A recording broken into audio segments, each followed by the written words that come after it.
Hello learners, welcome back to our channel RJ classes. आज का ये हमारा सेकंड लेक्चर रहेगा कंपनी लॉ का। प्रीवियस लेक्चर में मैंने आपसे बात करी थी जर्नी कि कैसे हमारा ये कंपनी एक्ट 1956 बना।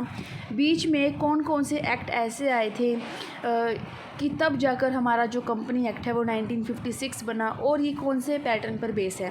ये सारी चीज़ें मैंने प्रीवियस लेक्चर में डिस्कस की थी। ऐसे ही मैं बहुत शॉर्ट लेक्चर्स लेकर आऊँगी आपके लिए, जो आपके लिए उतनी ही यूज़फुल होंगे। तो जो हमारी ये सीरीज़ रहेगी उसका नाम रहेगा छोटा पैकेट बड़ा धमाका।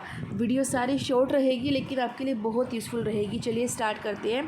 तो लास्ट हमने अपनी वीडियो को ख़त्म किया था कि हमारा ये एक्ट 1956 बना कैसे। अब आपको मैं ये बताऊंगी कि इंडियन कंपनी एक्ट 1956 होता क्या है। अब इसी के बारे में आज थोड़ी चर्चा की जाएगी, थोड़ी डिस्कशन की जाएगी। तो चलिए स्टार्ट करते हैं। पहले हम बात करेंगे कि जो हमारा ये इंडियन कंपनीज़ एक्ट 1956 आया, सारा हमारा ये प्रैक्टिकल बेसिस पर था। यानी जो ये एक्ट था पूरा का पूरा प्रैक्टिकल बेसिस पर इस एक्ट को बनाया गया था। ये किस कमेटी की रिकमेंडेशन पर एक्ट बनाया गया था? ये कंपनी लॉ कमेटी 1952 की रिकमेंडेशन पर ये कंपनीज़ एक्ट 1956 बनाया गया था, जिसको हम भाभा कमेटी भी कहते हैं, क्योंकि वो इस कमेटी के क्या थे, चेयरमैन थे। ये जो एक्ट था हमारा फोर्स में कब आया? 1 अप्रैल 1956 में हमारा ये एक्ट फोर्स में आया। एंड इसके अंदर 658 सेक्शंस थे, 13 शेड्यूल्स थे, एंड इसकी कुछ फॉर्म्स थी इसी एक्ट के अंदर। अभी जब कोई भी एक्ट पारित होता है, जब कोई भी एक्ट पास होता है, तो उसके कुछ ऑब्जेक्टिव्स होते हैं। जो मैंने IMF का वीडियो बनाया था, ऑब्जेक्टिव ऑफ IMF, उसमें मैंने आपसे बात करी थी। गोल अलग होता है, ऑब्जेक्टिव अलग होता है। किसी भी इकोनॉमी का जो गोल होता है वो एक होता है या दो होते हैं, लेकिन उस गोल को अचीव करने के लिए हम बहुत सारे शॉर्ट टर्म ऑब्जेक्टिव्स बनाते हैं। ठीक है। सो अब यहाँ पर हम बात करेंगे कि ऑब्जेक्टिव्स क्या क्या होते हैं हमारे कंपनीज एक्ट 1956 के। तो पहला जो ऑब्जेक्टिव है कंपनी एक्ट 1956 का, to help in the establishment and management of companies on a healthy and honest basis. इसका मतलब जितनी भी कंपनीज़ को एस्टेब्लिश किया जाएगा, जितनी भी कंपनीज़ की मैनेजमेंट की जाएगी, वो काफ़ी हेल्दी बेसिस पर हो, काफ़ी ऑनेस्ट बेसिस पर हो। ठीक है। ये हमारा होता है फर्स्ट ऑब्जेक्टिव। देखिए, आपने सुना होगा एक वर्ड हेल्दी। हेल्दी का मतलब यहाँ पर क्या होता है? अगर मैं इसको दूसरे ट्रैक से अगर मैं इसकी बात करूँ, दूसरे पॉइंट ऑफ व्यू से अगर मैं समझाना चाहूँ आपको वर्ड हेल्दी, तो इसका मतलब क्या होता है? देखिए, फॉर एग्जाम्पल अगर हम बात करते हैं कंपटीशन एक्ट की 2002 की, तो वहाँ पर ये कहा जाता है कि हेल्दी कंपटीशन को प्रमोट किया जाए ट्रेडर्स के बीच में। इसका मतलब क्या होता है कि कई बार क्या होता है, एक कॉम्पिटिटर दूसरे को नीचे दिखाकर अपने आप को ऊपर दिखाने की कोशिश करता है, वो आपका अनहेल्दी होता है, वो चीज़ रॉन्ग होती है, वो चीज़ गलत होती है।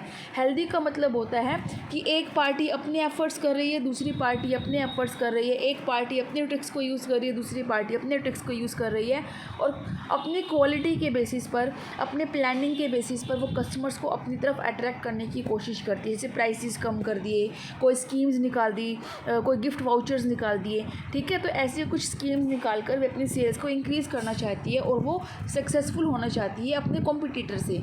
वो आपका एक तरीके से हेल्दी कॉम्पिटिशन में आता है। तो ये क्या कह रहे हैं कि अगर कोई भी कंपनी एस्टेब्लिश हो रही है और अगर कंपनी को मैनेज किया जा रहा है, तो वो हेल्दी और काफ़ी ऑनेस्ट बेसिस पर किया जाए।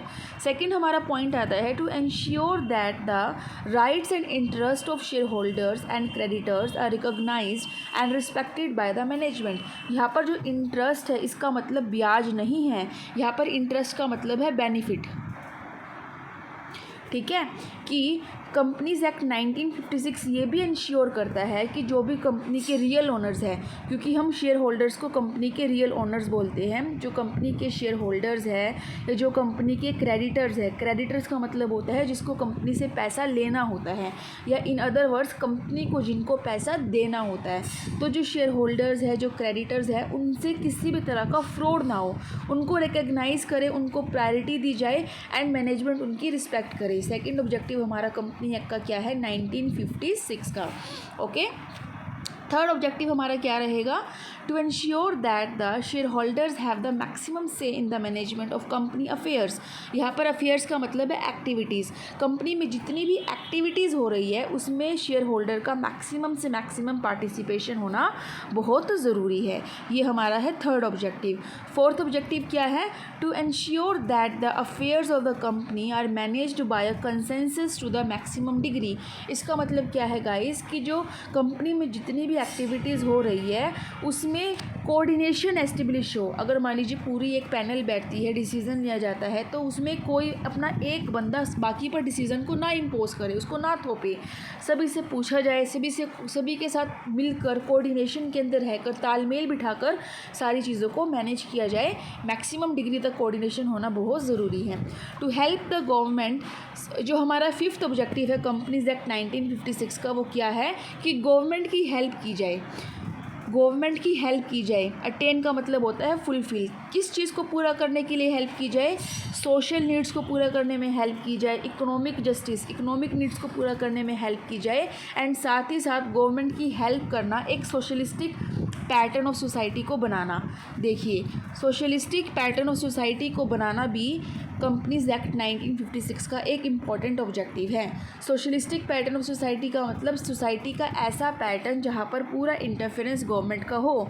जब भी कहीं भी अगर जहाँ भी गवर्नमेंट अपना रोल प्ले करती है, जहाँ भी गवर्नमेंट अपना इंटरफेरेंस करती है, उसका बेसिक पर्पज़ यही होता है कि सोसाइटी का ज़्यादा से ज़्यादा वेलफेयर हो एंड जो भी वीकर सेक्शन है इकोनॉमी के उनको किसी भी तरीके से एक्सप्लॉइट ना किया जाए। ओके, उनको एक्सप्लोटेशन से बचाना, सोशल वेलफेयर करना गवर्नमेंट का बेसिक ऑब्जेक्टिव होता है। सिक्स्थ ऑब्जेक्टिव क्या है कंपनीज एक्ट 1956 का? कंपनी में जितनी भी हमारी एक्टिविटीज़ हो रही है उसको प्रॉपरली इन्वेस्टिगेट किया जाए। कहीं कोई फ्रॉड तो नहीं हो रहा शेयर होल्डर्स के साथ या किसी भी पार्टी के साथ जो कंपनी से डायरेक्टली या इनडायरेक्टली कनेक्टेड है। तो जो ये एक्ट है ये सिर्फ एक साइंटिफिक पॉइंट ऑफ व्यू से इसके बारे में बात नहीं की गई, बल्कि ये जो एक्ट बनाया गया इसमें कंट्री की सोशल और इकोनॉमिक नीड्स को भी पूरा किया जाए, उस बेसिस पर भी ये एक्ट पास किया गया था, कंपनीज एक्ट 1956। तो गाइस ये बिल्कुल छोटी सी वीडियो थी एंड जितने भी हमने ऑब्जेक्टिव्स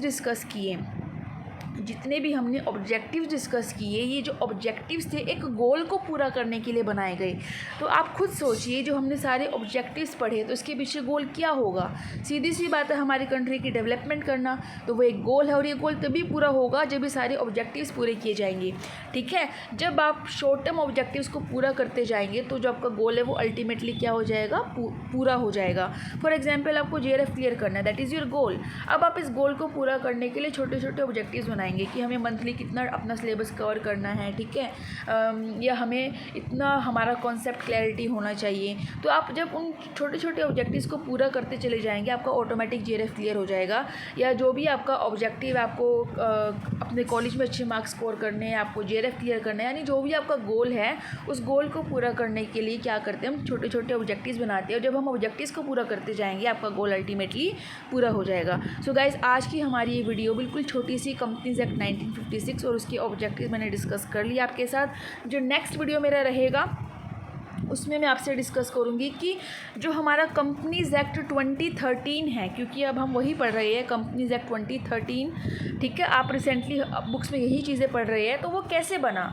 कंपनीज एक्ट 1956 से कंपनीज एक्ट 2013 कैसे बना, इसकी जर्नी को हम नेक्स्ट लेक्चर में स्टडी करेंगे। अगर आपको वीडियो अच्छा लगा तो प्लीज़ लाइक दिस वीडियो।